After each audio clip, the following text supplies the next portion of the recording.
My name is Jonathan Bartley. I'm the parliamentary candidate for Streatham for the Green Party, and I'm here with Galinda and Anne from the Cressingham Gardens estate in Tulse Hill, and I brought Natalie Bennett, who's leader of the Green Party, with me. Perhaps I start with you, Galinda. What has been your experience of what's been happening? Tell us the story. So basically 2 years ago we were told council doesn't have enough money for repairs and maintenance, hence only solution is demolition. So we were put into the regeneration programme, which is a shock to a lot of the residents. It certainly doesn't feel like the kind of place that needs regeneration. No, definitely not. It's a below average crime rate, people have lived here 30, 40 years, it's a real tight-knit community. It is a role model estate. We have got an environment here which even people who live in street properties would love to live here. You've got the design where people overlook each other and look over each other walking in and out. So you've got a sense of, it really is a community. It is. It was designed by Ted Hollenby in the 60s and built in the 70s. And it was really designed for the people and for the community. There was a real belief in what the architects were doing, that they were doing some good. It was a public duty. And how did you feel when you found out that the home you just bought was about to potentially be knocked down? I'm actually a tenant, but and I was rehoused by Lambeth, but nevertheless I was devastated, absolutely devastated to find out that what I considered to be safe and secure accommodation was in fact very far from that. So on the estate there's a mixture of tenants, people who rent from the council, and those who own the housing as well? Yeah, that's right. There's about 2/3 are tenants and 1/3 leaseholders. But I think more importantly than that is the complexity, the mixture of people, old and young, families, single people. I would say there's quite a high number of vulnerable people on the estate. Certainly where I live in Scarlet Manor Way, that's very evident, and I think that's typical for Lambeth. And so this is a regeneration threat to quite, I think, a vulnerable community. And what's the impact on that community? How are people feeling? What's the impact on the community around? It's varied, but there is a lot of, I feel personally very distressed. There is a lot of unease, there is a lot of disquiet. People don't know what to believe. They don't believe what they're told, quite rightly, I think, a lot of the time. And I think it's just very distressing, for a number of people, really.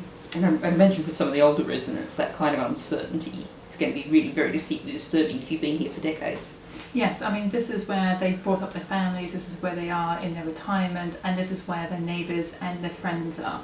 And they all look after each other. So as Anne was saying, it's a very mixed community, so you have, Margaret will go and pick up the newspaper on the weekend for David because he can't get out of his home. You've got other people doing the shopping, but then you have the elderly also helping out, looking after the children.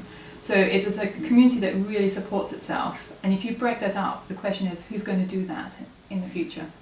As we've gone around and talked to tenants, both those that rent, those that have bought, the story's been the same, that when the repairs are carried out by Lambeth, they have just not been up to scratch. They've been very expensive for those people who have bought, and they have often had to be repeated or waited for a very long time for them to happen in the first place.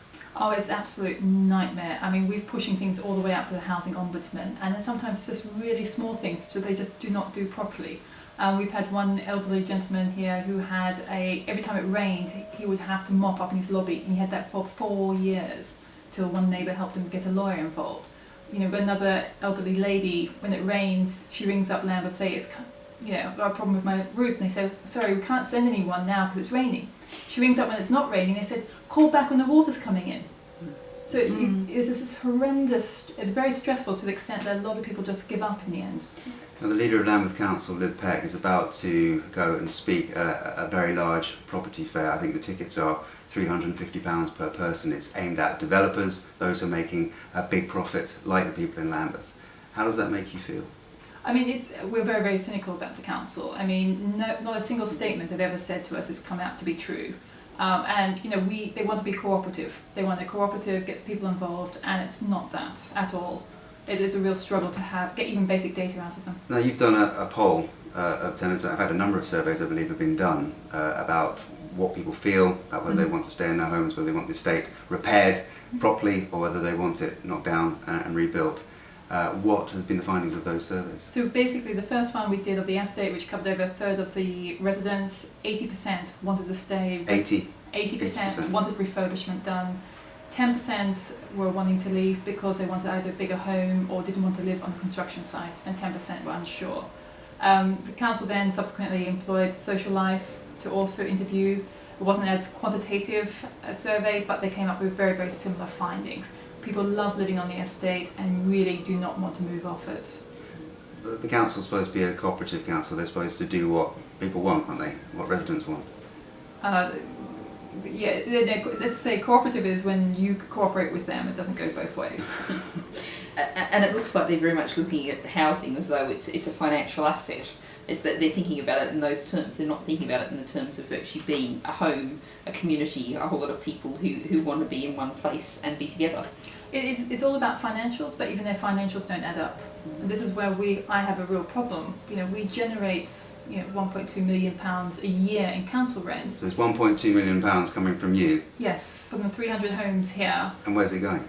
Well, only about 200 is going into maintenance. I think double that is going into administration and management, and we don't know where the rest is, so it's going to pay other things off. So it really does hurt when we sit down and we do the numbers, and this estate actually can pay for itself and generates profit for them, and we're still being regenerated. So what can the Green Party do to support your campaign? The campaign's started, we want to get behind it. What's the next steps? I think really trying to bring these issues up and really hold up Cressingham Gardens as a role model estate. This estate should be protected and used as an example for all future developments. Come back and see what really works, and please just question the council through all the details. And if anything can be done at central government level to really start putting the pressure on, because we're putting pressure on from the below, but we need pressure coming down from the top on Lambeth. So Natalie, what can you do? Well, I think what we have to do is campaign to make a real difference of the way we approach housing. We need to think about housing as being about homes for people, not about financial assets. And if we look at a situation in Britain at the moment, we have lots of people living in incredibly crowded conditions, but we have more bedrooms per person than we've ever had before, and we have about 1 million empty homes, particularly in the north and the Midlands. So we've got a real imbalance in the way we look at housing and in the way people are housed. We really need to balance that up. And of course, one of the things that we call for is ending of right to buy. We have such a limited social housing stock, we really can't be throwing any more of it away, and we also shouldn't be knocking it down. Glinda, Anne, Cressingham Gardens, Natalie, thank you very much. Thank you.